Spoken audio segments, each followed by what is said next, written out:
Hey, Justin, how's it going today? I know normally we'd be sitting face to face, but under the circumstances, Zoom is going to have to do. How have you been these Yeah, days? I'm doing pretty good. I'm starting to get kind of used to the new normal that we're living in right now with the quarantines going on and just finding my own routine to keep myself busy in this isolation period. Are you doing anything cool or unique or maybe something that you never had time to do before that you're able to do now? Yeah, I stay active. I still do a lot of things in my rehab and treatment. I enrolled back in school, so I'm a full-time student online right now at Stanford University, trying to earn my undergrad in industrial engineering. I still try and find ways to be active in the community in ways to where you're able to still respect the guidelines put out by the government with social distancing and try and keep everyone safe, but still find ways to help people who are in need of some support. So I still have my hands full. Yeah, it sounds like you're keeping busy. What about things that you may miss these days? I know there's probably a long list of them, but what do you miss the Yeah. most right now during social distancing? The most is the locker room, just being able to go in with the guys and just have fun, cut up, be just being around a whole bunch of people. Like I feel like a lot of us are really learning about ourselves, and we're able to get back to a lot of things that we've never been able to do before because we never had the time, which is great. I encourage everyone to still find ways to self-improve themselves, maybe learn a new skill, a new talent, instrument you always wanted to play. But I still miss just being around all the fellas at the same time, sharing stories of where we went in the off season and things like that. Yeah, your traveling is pretty limited this off season. Tell me about school, being an online student, full-time student. What's that been like? Is it easier? Is it Yeah. harder to study? I'm to be honest with you, I'm more of a in-class type of guy. I'd much rather be sitting in the classroom physically. So that way I don't have any excuses for getting distracted. Right now it's easy to kind of just pause the video. But the nice part about it too is that it does allow me to still do all the other things, like be out with my philanthropy and still focus on training and still be able to do all my class time at the same time. So it is a little bit different. I'm not the biggest fan of online school, but it's a new normal. It's what we've got.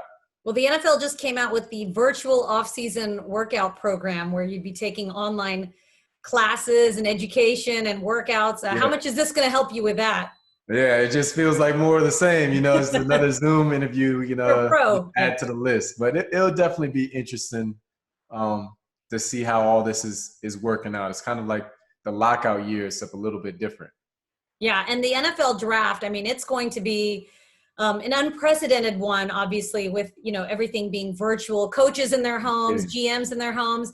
I mean, it wasn't that long ago that you were being drafted. When you put yourself in these players' shoes, what do you think would be going through your mind right now if this was your Man, draft just year? so much anxiety. And to be honest with you, it's going to be really interesting to see what happens if there's any technical difficulties happening at any of the coaches' homes. There's not going to be anywhere to fix it. But 2 years ago, whenever I was in this position where I was getting drafted, it's just the unknown, because you have no idea what's going on. I visited at the combine with 28 teams. I took 15 visits to teams where I flew to their facilities and talked with the coaches there in person.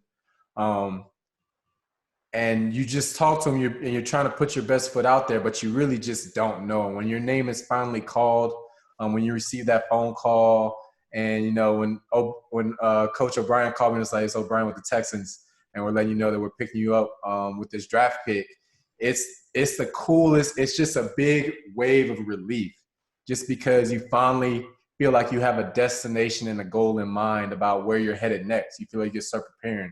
Okay, I know what film to watch now. I know who my teammates are going to be now. I know who I can reach out to for help. I know I have a coach now that I can ask questions to. It just really gives you a sense of direction to really feed that energy.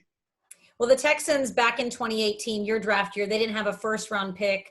Very similar to this year's draft. And you've talked about it quite a bit, having a little bit of a chip on your shoulder that you were passed up in Yeah. the first few rounds. But what do you remember most when you finally did get that call? Do you remember anything from that phone call? Yeah, yeah.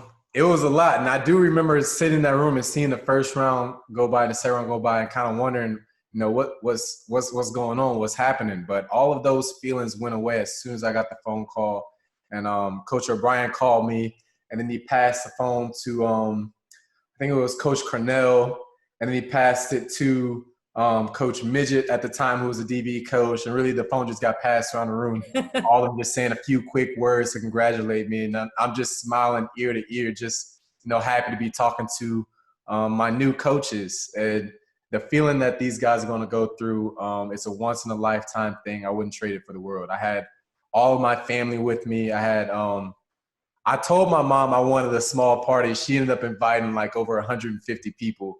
But it was just amazing. 2 years under your belt now. It's hard to believe that was, you're in year 3 now. When you look back on that rookie year, where do you think you've grown the most? What have you learned the most about yourself? Really, I say I've grown the most in stepping into more of a leadership role, as far as being very commanding of the playbook, being able to make all the calls, being a player on the field that the other guys will know and look up to, and be able to be like, I know Justin Reid's going to be on the field. He's going to have my back. He's going to have me over the top. If he says he's going to be there for me in this spot, I know he's going to be there during the plays. And really just having that camaraderie with all of the guys. When you first get there, you're still wet behind the ears, just trying to learn your way. And now I've been here 3 years, going on to my 3rd year. I have my routine set. I know where everything is in the building. I know exactly what I need to do for myself personally to get prepared for every game, with film studied, everything like that. It just all feels very natural and fluid. You say wet behind the ears, but it seems like when you were a rookie, you just sort of eased right in. You didn't seem like a rookie when you were talking to the media. You didn't seem like a rookie on the field. I didn't feel like one either. I felt like I had a lot of prep with that, with my older brother playing in the league, and I felt very familiar with it. But it was still a new experience. You still have to learn the tricks of the trade of transitioning from being a college athlete to a full-time professional. Past 2 seasons, you've dealt with your share of injuries, wrist injuries, shoulder injuries. Your teammates voted you the Ed Block Courage Award winner because of everything that you battled through, all the adversity to get back on the field. And you only missed 1 game in your 2 seasons as a Texan. Tell me, how are you health-wise? What has this offseason been like for you getting a little bit of a rest? Yeah, this offseason has been 100% about getting back healthy. It's been kind of nice that I've gotten to really dial in on focusing on both my wrist and my shoulder. And this is a rough sport that we play. There's 100% injury rate. But if you're doing the things to take care of your body and you shake back and just have a little bit of that grinder's mentality, just knowing that you want to be on the field. You say I missed 1 game. That's the 1 game I wish I had back, because there's nothing worse for me than sitting on the sideline, because I just want to be on the field out there with all the guys just having fun and making plays. But the shoulder's been doing great. I'm actually ahead of schedule from the last time I talked to my trainers and my doctor. So the mobility and everything is going well. Is it easier or harder to work out right now? It's unique. I love the work. Like, even if I wasn't playing football, I would work out as a hobby just because I love working out. It is a little bit more fun when you have all the guys around you, just kind of having a good time while you're doing it. But it's just normal. How about for rookies watching right now? The Texans will have a few new additions to their team. What's your biggest words of advice to them? My biggest words of advice for them is to stay ready. Be ready to take advantage of your opportunity, because your opportunity will come at some point. I don't know when, you don't know when, but it will come. And when it presents itself, you need to be ready to take advantage of it. So even though we're quarantined right now, make sure you stay active, stay fit. Don't make any poor choices, and be able to put your best foot forward whenever you step on the field with us, whenever that may be later this year. All right, Justin, you do so much work in the community. I saw you recently packaging and helping distribute meals for Kids Meals Inc. And that's just something that you've always been really passionate about. Why is it so important to you to give back to the community and especially in these days? Yeah, I felt like growing up, I've had a lot of help from mentors, people I've looked up to, big brothers, both blood and not blood, kind of looking out for me and showing me and giving me like a role model to look up to, and just a lending hand whenever I needed it. So the biggest thing for me, to pay homage to what the people before me have done for me, is I want to be able to do that for other people. So that's why philanthropy's always been a big part of me. I love working with kids. Everything I do almost always has something to do with the next generation, whether that be laptops to the next wave of students coming through, or the kids meals thing, or working with the Candlelighters Houston, which are, three of my favorites. I just love to stay active. It's important to me to want to give back. I saw you were trying to get some laptops to a student recently on Twitter. How'd that go?